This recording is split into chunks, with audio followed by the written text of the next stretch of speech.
Welcome to Mathcounts training at Vohra Method. Mathcounts is a math competition sponsored by Raytheon, and every year many Vohra Method students train for that competition. Many do extremely well in that competition. But there's something you should know about this competition.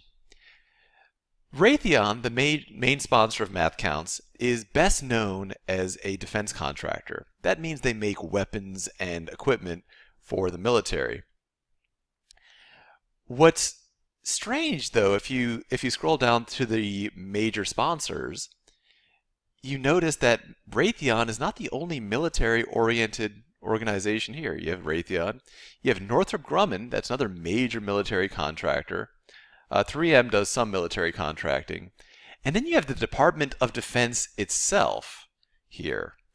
The Department of Defense, not the Department of Education, so that might strike you as a little bit strange, and it should strike you as a little bit strange. I want to tell you an interesting story about this guy here. Kurt Vonnegut, he's one of my favorite authors. He wrote a book called Cat's Cradle. And this book was based on Kurt Vonnegut's time working at GE, General Electric. General Electric also does a lot of military contracting, including making the nuclear triggers for various nuclear weapons. When Kurt Vonnegut worked there, he didn't work as an engineer. He worked in public relations, especially internal communication. And that means he saw how GE worked very hard to convince their scientists of one thing. They worked very hard to convince their scientists that the scientists had no moral responsibility for what was done with their science. So if they built a weapon that did something horrible, the GE wanted their scientists to deeply and fundamentally believe that had nothing to do with what the scientist did. It's not the scientist's fault at all. The scientist has no moral responsibility of any kind.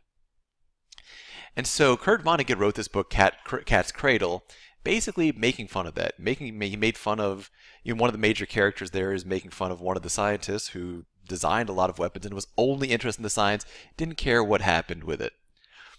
And so today, the military and defense contractors do their best to make their scientists and engineers believe that if, for example, you have a drone attack that maims or kills or harms somebody, that even if you built the drone, even if your mathematics and research allowed that drone to be built, it's in no way your fault. And they do their best to convince people of this at a very, very deep level. And they constantly do their best to convince people that you just worry about the math and the science. You don't have any moral responsibility. Now, I'm not going to tell you whether that's right or wrong. That's a decision for you to make. It's my job to just raise the question for you, to have you think about it. The questions here are questions of philosophy, of moral ethics. These are questions that are going to shape you as a person. Your decisions are going to help you decide who you want to be. It's not how good you are at math is going to be important, absolutely, and I'm the first person to agree with that. But your moral decisions are going to be more important, and they're going to really shape your life and so many different parts of it.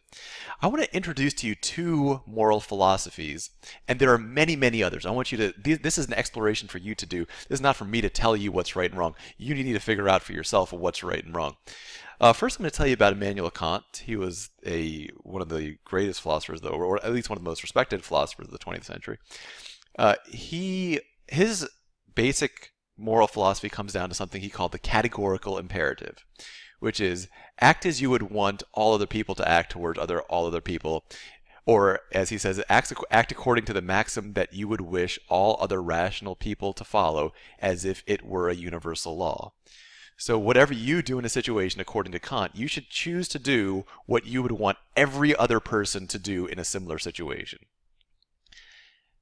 And that philosophy, that's called deontology.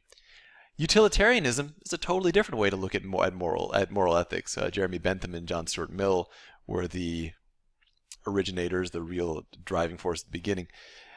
And their basic principle was the greatest happiness for the greatest number of people. An action is morally right if it creates the greatest amount of happiness for the greatest number of people. One of those philosophies might be something that you decide is right, or it might be something else entirely. But it's so important that you make that decision You don't want somebody else making that decision for you. If you choose, if you decide that yes, as a scientist or as a mathematician, I can make a weapon and it's not my fault what somebody else does with it, that is something that you need to think about and come up with.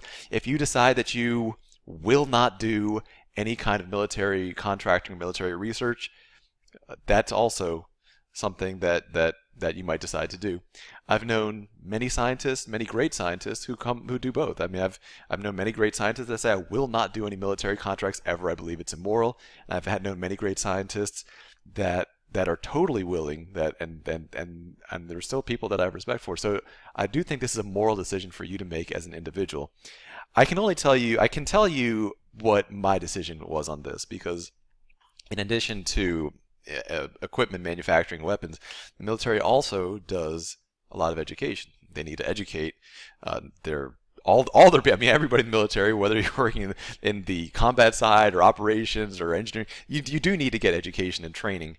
And the military does do a lot of development and research in areas of education, nonlinear education especially, which are our areas of strength. And for me, I chose not to do any military contracts. And it's not because they don't pay well, because they pay a whole lot. But for me, the moral decision was that I did not want to use my skills for something that I disagreed with. I did not want to use the skills that I developed in education, the knowledge I developed in education, to do something that I found morally wrong. Now, you might not find what the military does to be morally wrong at all, so you might come to a totally different situation, or you might decide that it applies differently to you. But that's a decision for you to think about and to make actively, not just to have somebody else make that decision for you.